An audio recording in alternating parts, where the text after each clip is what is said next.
Preview.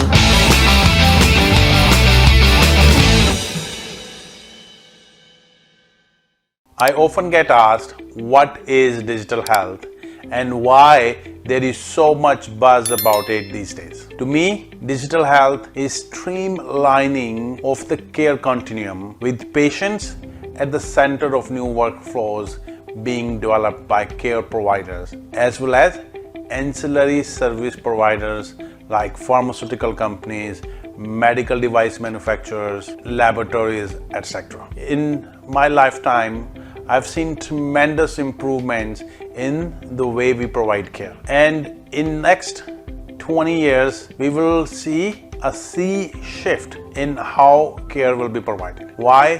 Because technology is now becoming mainstream in anything and everything we do. With commoditization of smartphones, advancements in sensor technology, IoT devices everywhere we see, availability of high-speed internet with 4G and now 5Gs, we can communicate at a lightning speed. We are seeing major advances in artificial intelligence and machine learning, and the computing powers that we are seeing both in the cloud and close to our point of care, we call edge computing.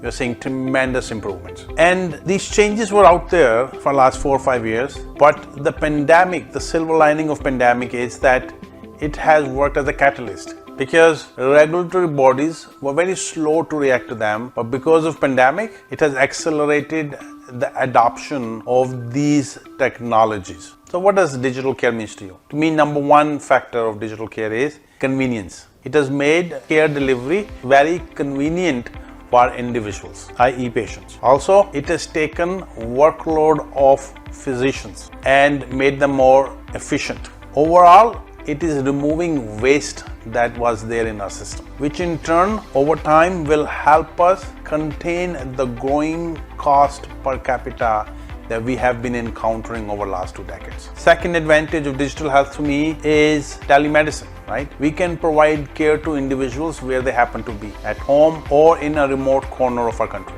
Number 3, it has improved diagnosis and the treatments that we can offer to our patients. And number 4, now we are able to create more personalized treatment plans. The biggest advantage of digital health will come once we are able to seamlessly integrate data from all the disparate systems. So right now data is being accumulated in your physician's office, in a hospital system. If you are using sensors, whether on your arm calculating your sugar levels or pacemaker in body or other sensors that are being used, all these sensors are collecting enormous amount of data, but that data is right now all scattered. Once we are able to synthesize this data into a single longitudinal record, meaning care provider can have a holistic view of an individual's state, they will be able to provide much better care. So in coming years, with single longitudinal record, population health, things like this will open new doors of opportunities. Algorithms that can parse data and help in early detection and diagnosis of life-threatening diseases, which will help care provider to do and take proactive actions to cure them and improve the patient outcomes. It will also change the way we manage chronic diseases. My mother is a prime example now. She has a sensor in her arm which is continuously calculating her sugar glucose levels, and anytime it is out of range, it starts to beep. So she can take proactive action so we can avoid any real critical episode with her. And third most important thing, now we have the data at our fingertips. And when I say we, meaning we the consumers have data that can help us make better decisions about our care. I believe that digital technologies will revolutionize the way we will be providing care in the coming 20 years. That is it for today.